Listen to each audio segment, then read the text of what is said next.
In the previous episode, we unpacked the details of the Wood Between the Worlds, the mysterious realm that serves as a portal to the multiverse, offering access from our world to countless other universes, including Narnia itself.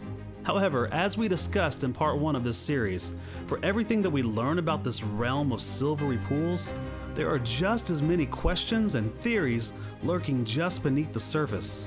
Who created the Wood Between the Worlds? Has anyone used it before? What exactly are the pools themselves? Today, we're going to dive in head first and answer these questions, and perhaps ask many more.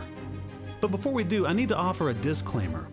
It's become obvious that there are so many deep rabbit holes to follow on this topic that it's impossible to cover them all here, not to mention going to the depth that each deserves. So we'll have to return to some of these topics in the future. And we'll have to save some of these interesting ideas for upcoming videos. But for now, it's time to grab our magic rings and dive headfirst into part 2 of our trip to the Wood Between the Worlds. So let's get started. It's time to leave the Shadowlands behind and step into a world that's more real than our own. It's time to follow me into the wardrobe. When we first learned about the Wood Between the Worlds and the Magician's Nephew, traveling between worlds was nothing new.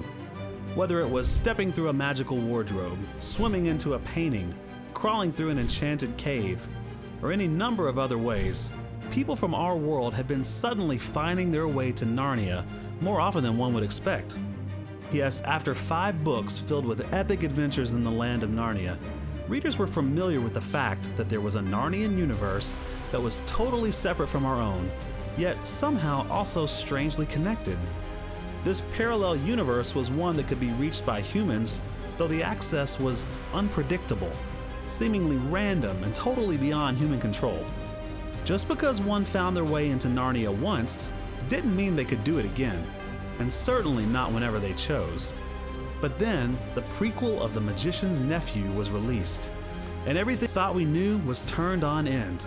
Which incidentally is yet another reason the reading order really matters, but we'll save that for another day. Suddenly, we discover that Narnia wasn't just an alternate universe to our own, but in fact, our world was just one of an entire multiverse filled with thousands of other universes, only one of which was Narnia. We also discover that, given the right resources, perhaps a set of magic rings, or raw materials like ancient Atlantean fairy dust, a person could have access to any universe anytime they wanted. They could come and go to Narnia as they pleased, or any other world for that matter. Yes, this was a powerful discovery that turned our world on end, quite literally. And for many, some old and very well-known mysteries about Narnia may have finally been solved, and even some about our own world. For example, the Wood Between the Worlds may have explained one of the oldest and most well-known curiosities about Narnia that went all the way back to the first book, The Lion, the Witch, and the Wardrobe. Yes, I'm talking about the strange and wonderful appearance of Father Christmas. When the jolly old fat man came to the aid of Lucy, Susan, and Peter as they fled from Jadis, I'd say that most readers were more surprised than the Pevensey children themselves. How did Santa Claus come to Narnia in the first place? And how did the White Witch's magic keep him from returning to Narnia? Moreover, how did Christmas itself come to Narnia since Christ's birth never even happened there? While this topic definitely deserves its own video, we'll go ahead and try to speculate on a few of these questions today. We know, in fact, that Santa had been coming to Narnia on a regular basis for a very long time, at least since before the 100-year winter began. Now, one of the problems with this was pointed out indirectly to me in a brilliant comment by subscriber Tasty Gamer. I posted the comment below in the video description, but to summarize, there seems to be a rule in Narnian magic that nothing ever happens the same way twice. It definitely seems to be the rule that a direct portal from Earth to Narnia can't stay open for long, and once it does, it never opens there again. So, how could Father Christmas travel from our world to Narnia on a predictable, regular basis? Well, the same magical rules don't seem to apply to the Wood Between the Worlds. It could be possible that Santa himself had his own magical rings, or jingle bells or whatever, to access the Wood Between the Worlds. For example, imagine that sometime during his billions of visits to homes around the world, a mysterious gift was left for him, possibly by a mysterious woman named Elfay. When Santa was back on his sleigh and opened his gift, he was suddenly transported to the wood between the worlds, with reindeer and sleigh caught along with him, much like Frank the cabbie and his horse Strawberry. When he finally fumbled his way to Narnia just like Polly and Diggory did, he brought the annual tradition of Christmas with him to the land of Narnia. Like I said, there's a ton more to dive into here, but we'll have to save that for a very special holiday episode. Now, while the wood between the worlds might help us understand some unanswered questions about the world of Narnia, it might also help explain some mysteries about our own world as well. Uncle Andrew explained that he created the Teleportation Rings from a box of magical dust given to him by his grandmother Elfay, which he later discovered came from the ancient and mysterious city of Atlantis. I believe it was that discovery which helped Uncle Andrew unlock the secret of the power contained in the magical dust. You see, Atlantis itself should have never existed. The recorded history of Atlantis was first put into written form by Plato in 360 BC, and according to Plato, it had been a great and advanced city during the very dawn of mankind. According to this legend, the civilization suddenly sprang up as if from the ether and possessed amazingly advanced technology, far beyond our capabilities even today. Some would say it was almost magical. But perhaps the most curious aspect of the story is that as quickly as Atlantis appeared, it also vanished, almost without a trace. So what would cause a civilization to appear so quickly? And how could such an advanced civilization just as easily destroy itself, wiping away even a trace of its existence?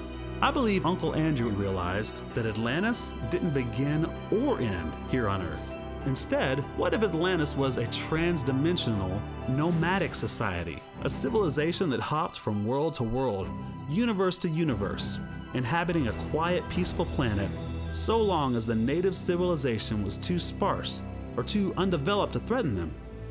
And when it was time to pack up and leave, they would simply slip on their magic rings and slip away into the ether in search of their next pool. Perhaps one day, they even decided to settle down, maybe in a universe like Charn. Now, this leads to the third and final point of speculation in today's episode. How did the first person get to the wood between the worlds? You see, the reason Andrew and the Atlanteans were able to travel to the wood in the first place was because the magic dust they possessed actually originated from the wood itself. And hypothetically, once you got to the woods, you could grab some more soil and take it with you wherever you went, thus having an endless supply of raw material to create as many enchanted talismans as you wanted. But it's a bit of a chicken and the egg situation. You have to travel to the wood to get the dust, but you have to have the dust to travel to the wood. Bottom line, there has to be what's known as a first cause, or there is no cause at all. So how do you account for this catch-22? Well, I believe the answer lies in the origin of the wood itself. You see, not long after we learn about this world-turning existence of the wood between the worlds, we learn about something else. Something that doesn't just turn our world upside down, but turns all worlds inside out. Because that something, or that someone rather, created these worlds in the first place. And once again, it's here, in the pages of The Magician's Nephew, where we finally discover who that someone actually is. After Diggory, Polly, and the others slipped through the ether and into a dark void of a brand new, utterly formless universe, a figure appeared out of the darkness. And as the very foundations of Narnia were created, Aslan was there, singing the glorious world into existence.